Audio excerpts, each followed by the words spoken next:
Just a minute over. Just a minute over. We're on air. Cooking with gas. Well, welcome everybody. Welcome to the gardener's kitchen. We're absolutely loving the show. This is the last day of the show, and we've had a brilliant show.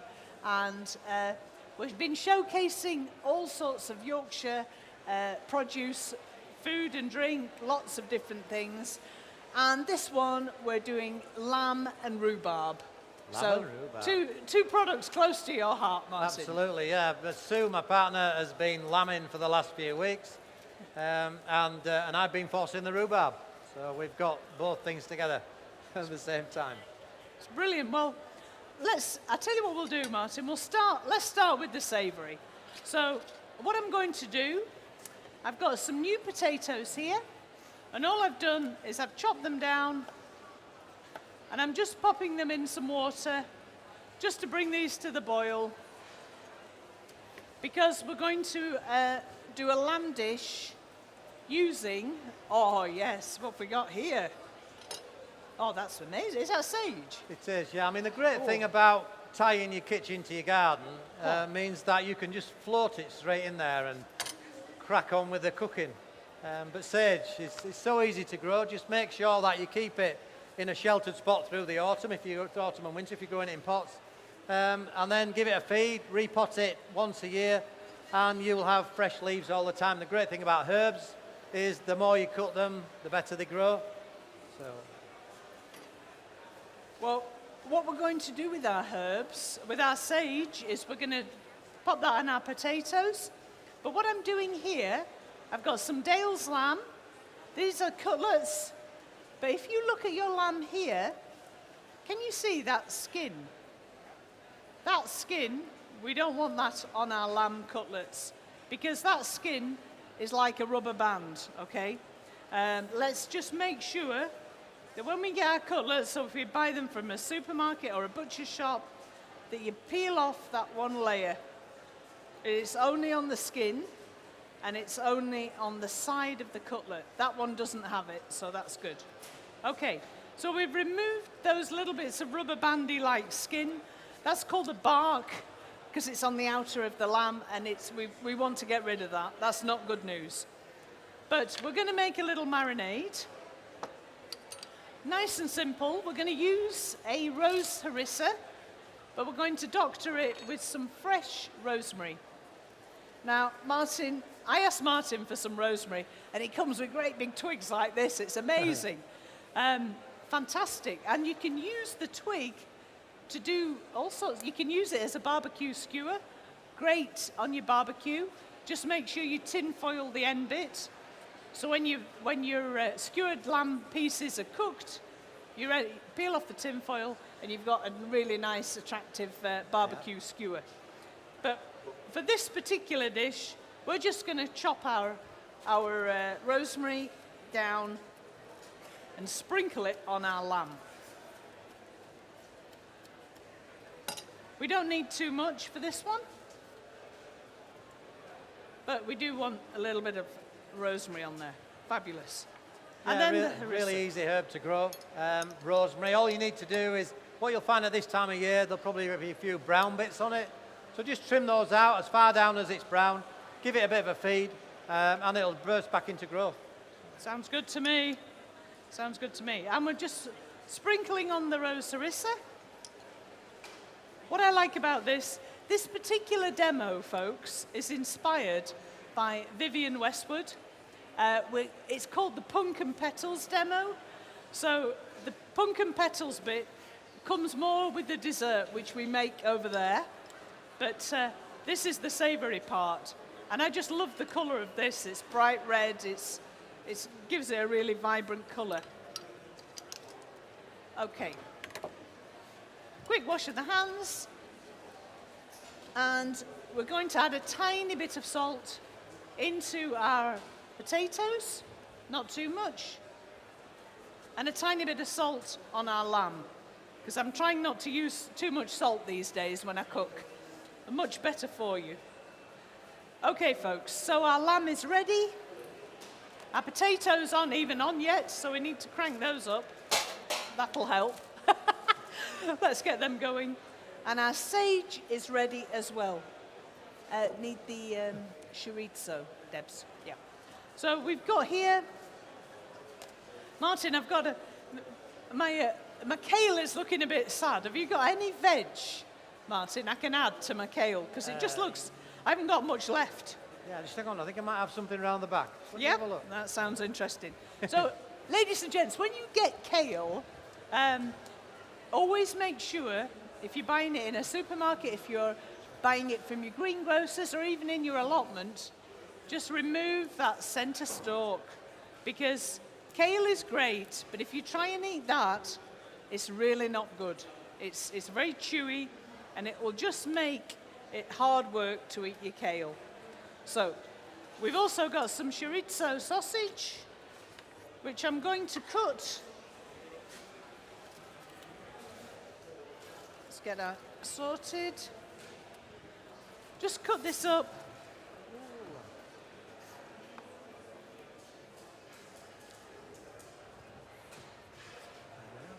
Oh, look at that. Wow. Now that looks a bit more lively than that, doesn't it? Yeah, Maybe we'll use both. Baby pak choi. Those beautiful. have been grown from young plants. What I tend to do at this time of year, because it's quite cold and I don't really want to heat my greenhouse, I'll go to a local garden centre, buy a little strip of early veg. They add some pak choi in, get the strip of veg home, split them and put them into a pot, just any size pot, about 4-inch pot, with fresh compost. Don't let them, they don't need to go out in the garden. Pak choi will tend to run to seed if you plant it out this time of year. So pick them young like that, young and fresh and tender. I mean, that will take seconds to cook, won't it, Martin? Absolutely, yeah. So I'll put that in towards the end. Right. So, with our pak choi, to get this started, we're going to do some kale. And I've been using all sorts of different oils. And this one we're going to use today is the garlic infused oil from Gift of Oil, just over the way. And we're going to pop our, let's get that one on as well. What's happening? Oh, we've got action now. My potatoes are cooking. Things are looking up. Well, just while we're getting that hot and the pan hot, I'm going to show you how to cook your rhubarb, ladies and gents. We're going to cook it 2 different ways, okay? First way, give my knife a quick wash. This is the easiest way and my favourite. So, now when I asked Martin for some rhubarb, I mean, look what he brought me. Sensational. That is, you know, I bought this from the supermarket and that is sensational, amazing. Tell us, Martin, how can you grow that so straight and so perfect? Well, that rhubarb this time of year, people force rhubarb. Anybody been to the Wakefield rhubarb sheds will know that it's a blacked out shed. They have candles in it and they force the rhubarb for early, fresh, succulent stalks. So that got me thinking I'd like to force some rhubarb. I've got a bed that's got about 8 rhubarb plants in it. So every year I do a different plant. And I had a look online for a rhubarb forcer. They're a lovely clay ornamental pot about this big with a lid on. 80 quid. No, thank you. I'm a Yorkshireman. If it were a fiver, I'd have it. But 80 quid, no chance. His family are on the front row and they're laughing because they know him. Looked around the garden. I've got an old Dalek compost bin. You know, the black ones you get from the council with a flip-top lid. I thought, that looks like a rhubarb forcer to me. A Yorkshire rhubarb forcer, because it's this big. So whopped it over the top of the rhubarb. The beauty of the rhubarb, the compost bin, is it's that wide and this high. So the rhubarb stalks, instead of being stuck in a little clay thing this high, they fill the whole of the bin. And that's why we've got stalks that big, because of the height of the bin. And it's just literally, I took the top off, the lid off this morning, and it's just full of those sticks of rhubarb. So we'll be having rhubarb when we get home. Sounds good, sounds good.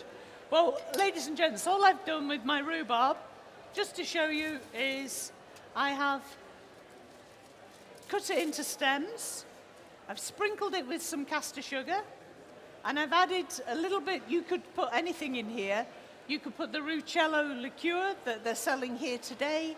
You could put a splash of gin. You could put 3 tablespoons of water, orange juice, anything like that. Ginger ale, be very good.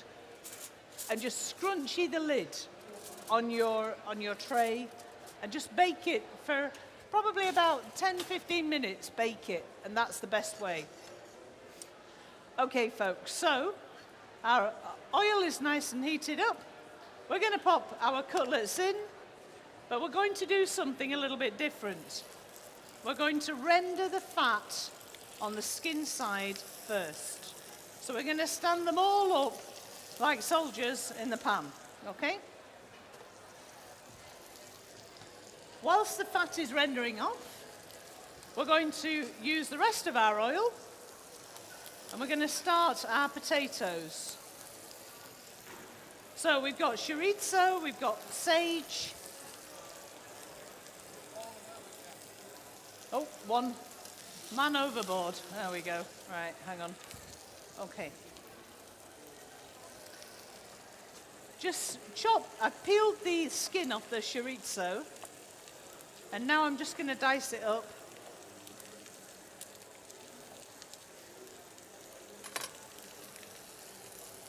Like so. And just get that gently roasting away with the sage, with some garlic.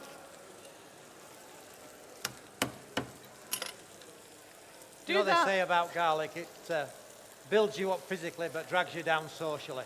It's a nice thing. It's a brilliant thing for cooking, but it can have a bit of a whiff with it. Get a whiff of it, yeah. Well, it goes so well with lamb. It really does. So we've got our lamb cooking. It's rendering on the fat side. The rhubarb's in the oven, and the world is a happy place. My mix is ready for my spuds. Bit of garlic, bit of chorizo, bit of sage, a little bit more oil. What was it we used? The garlic, wasn't it? It's this one. This one, I think. Let's get a bit more of that garlic oil in there. Right. And then we're going to pop our kale in the pan. Use a little bit of rapeseed oil. And I'm going to actually cheat now, folks. I'm going to use a little bit of my potato water to get my kale started. Nothing wrong in doing that. Okay. So whilst the potatoes are bubbling away, they're almost ready. Kale is starting to stew down. This is ready to finish off my spuds. Our lamb is rendered on the skin side. That's what we want it to do. Now we're going to turn it flat, okay? And to serve with our lamb, we're going to serve this with like a yogurt dip to serve with the lamb. Whew, that's just got me there. It's getting Andy as well. Are you all right, Andy? He can hardly breathe. Right, we're going to flip this over. Turn that down, Andy. Let me get them in the oven. A few seconds in the oven.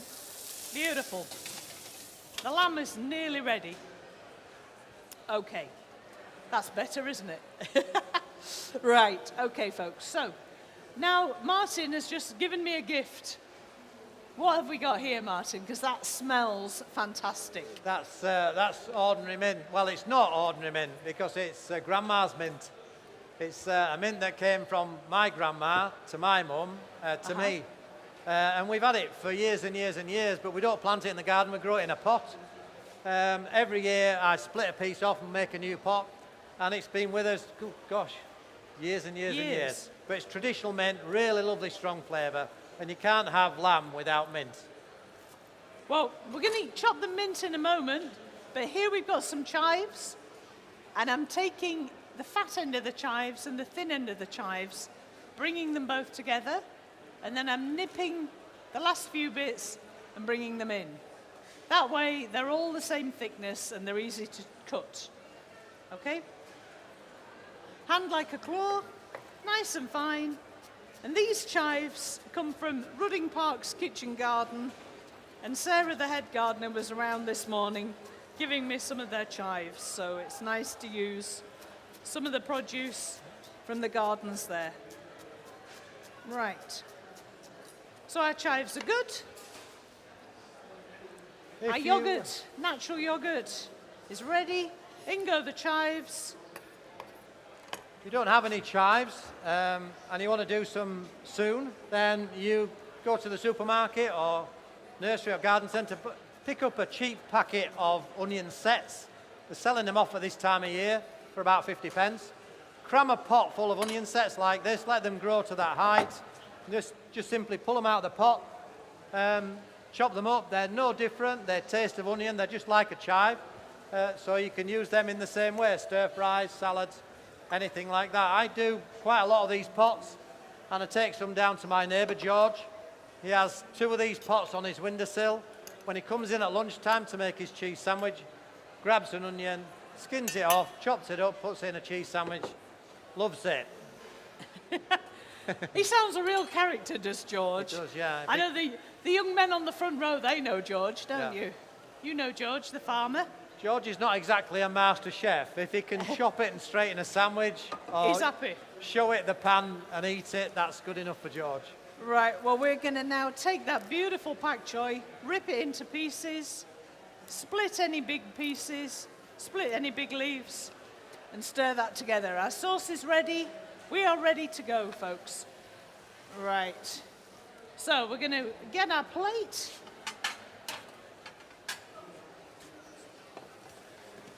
So the oil has come out of the chorizo, and that's all come through the sausages, the chorizo sausage with the sage, with the new potatoes. We're looking good. I'm happy with that. Draining off any of the excess. We don't need too much. And then we're going to scrunch that together. Pop on our lamb cutlets. And ladies and gents, how you know your lamb cutlets are ready? There's a few tricks we can use.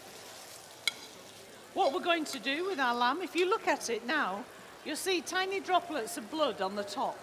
That tells me it's medium rare. So I'm very happy that that's medium rare.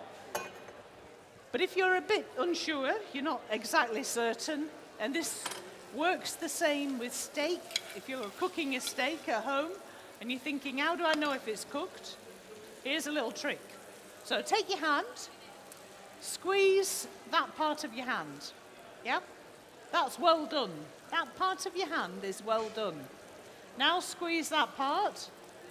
That's medium. And that part is rare. And then you know, I know that that's medium. That one's a bit well done, but you maybe forgive me. Right, so we're going to pop our greens on the top. Nice and fresh. Then we're going to pop our lamb on the top of that.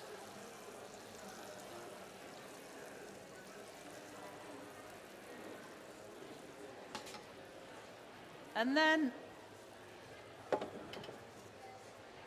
we're going to spoon over our sauce, which is our yogurt, fresh mint, and chive sauce.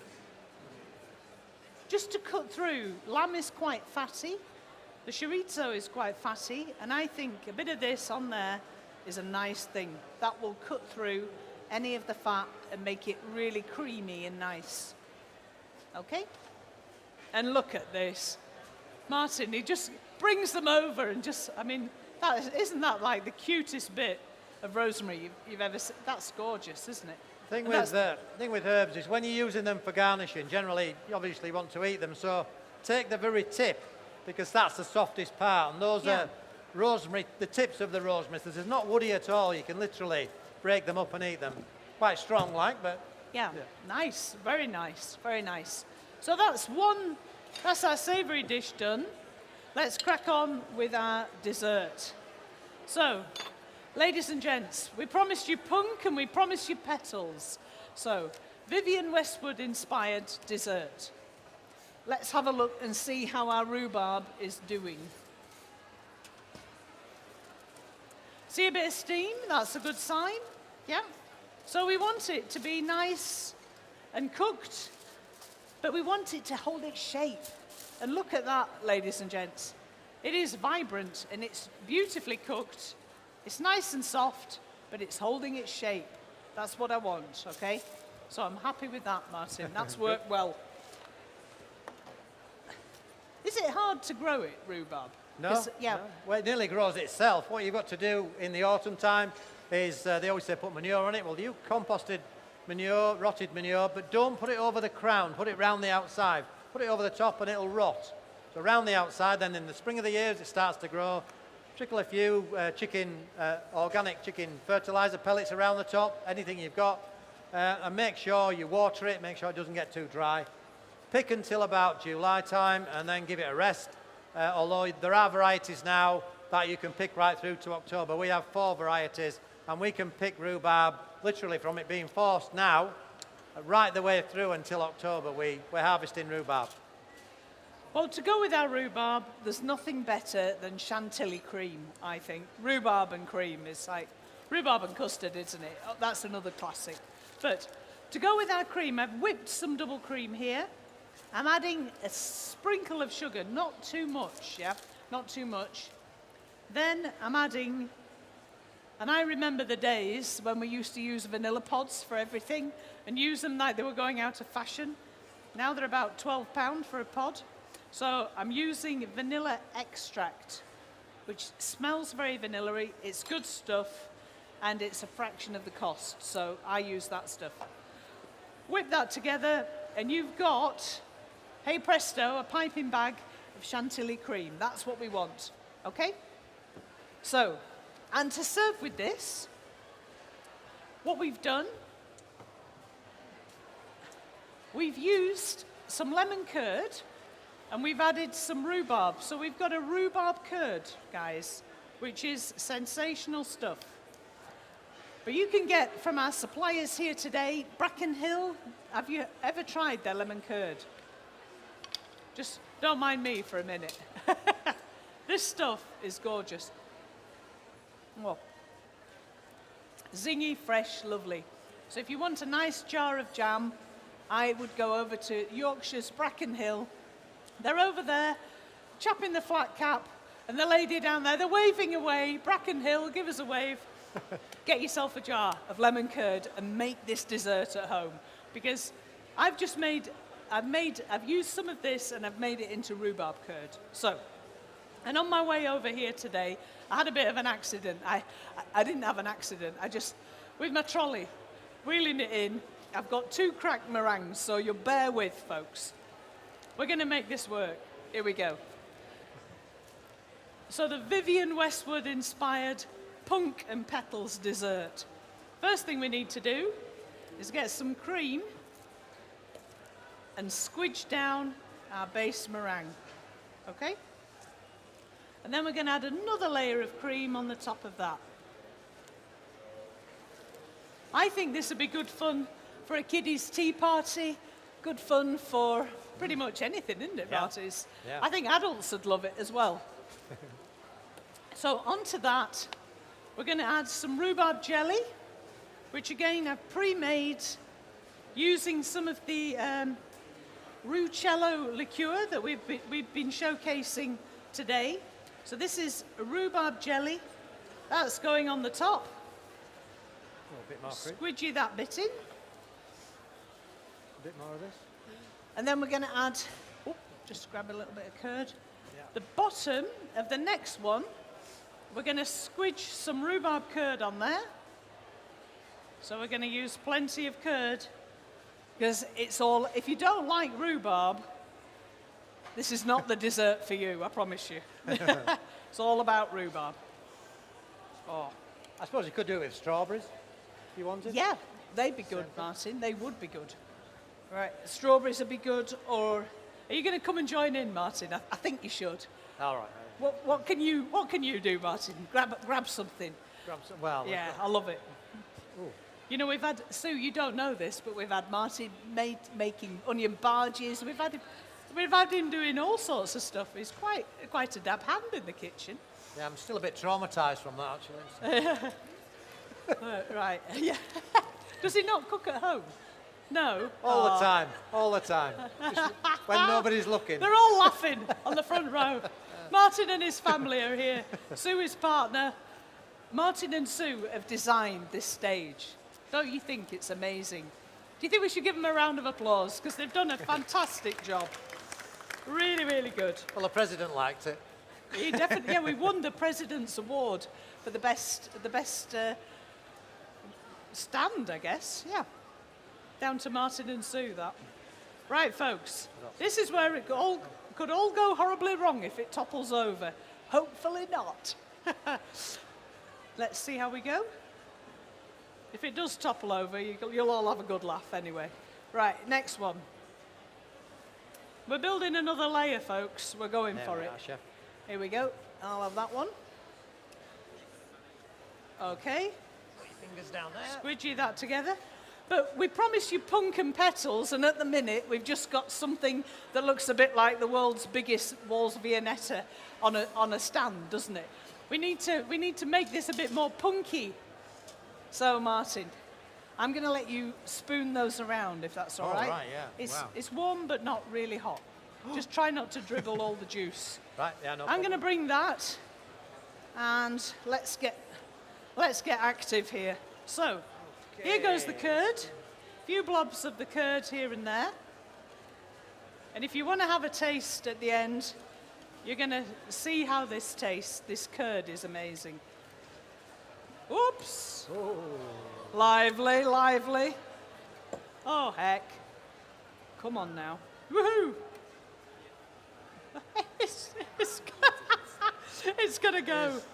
It really is. Right, here we go. Come on now. Hold fire. Right, let's just see. That could be a disaster. We need a skewer. We need something. Right, I've made a massive one, and maybe I've made it a bit big. But there is a lot of us, Martin. Right. Next thing, we've got our raspberry coulis. So we're just going to punk that on. Whoa. Wow. It really isn't going to stay. Let's just prop it up. Here we go. Debs, have we got any wooden skewers? Right, here we go. Wooden skewers? You know, it's just typical. Martin's family are on the front row, and this is the 4th day we've done this, and every day has been perfect. And today it's all going wrong. It's a nightmare. Oh, All right. sorry about that, Martin. All right, so. If you're going to make a mess, make a mess in front of your family, because Make a they'll decent mess. not mind. Right. Yeah, you'll still eat it. I love it. I love it. Yeah, yeah. Here goes. This is the mango coulis. So we've got raspberry on here. We've got mango on here. We've got the rhubarb on here. We've got some rhubarb syrup. We're going to drizzle a bit of that over as well. It's sticky, it's lovely. Some blueberries. Oh. Martin's going for it with the petals. There's the petals, here's the punk. I love it. Dex? Thanks, yeah, just in case. I love it, I love it. Right, Come and... and give us hand, Dex. Joey. The boys have gone very shy. Oh, I bet they're not like that all you when need they're to on do the is just farm. pull the petals out like that, yeah? And just go like that, yeah? Just pull them out, pinch your fingers together, pull them out, and chuck them on there. You need to, if Okay. you do that side, I'll do this side. There we go. Get the family started young in the garden. So do you have to go and do a lot of gardening with Martin, yeah? Yeah? What does he get you doing? Do you have to do all the graft? Come on, Dex, forget. Does he boss you around? Just He pull bosses petals them out like that, around. and then throw 'em on there. Come on. Brilliant. I Stand love up. it. Okay, folks. Here we go. Come on, We just got get enough little flowers petals on like there, that. Martin. Yeah. How are we doing? Yeah, we're doing good. Ladies and gents, I think we need to go while the going's good, because it's top. It's like the Leaning Tower of Pisa, this. It's going to go any minute. I think it is going to go any minute. Well, ladies and gents, it's a bit of fun. It's not taking life too seriously. I think any minute now it's going to fall over. So that is our lamb cutlets with the chorizo potato, with the mint and chive yogurt and the kale. And then here, Yorkshire rhubarb with Yorkshire curd, falling over with a Yorkshire ruchello jelly, with mango coulis, raspberry coulis, rhubarb curd, rhubarb in syrup. Ladies and gents, thank you very much. I hope you're going to have a try.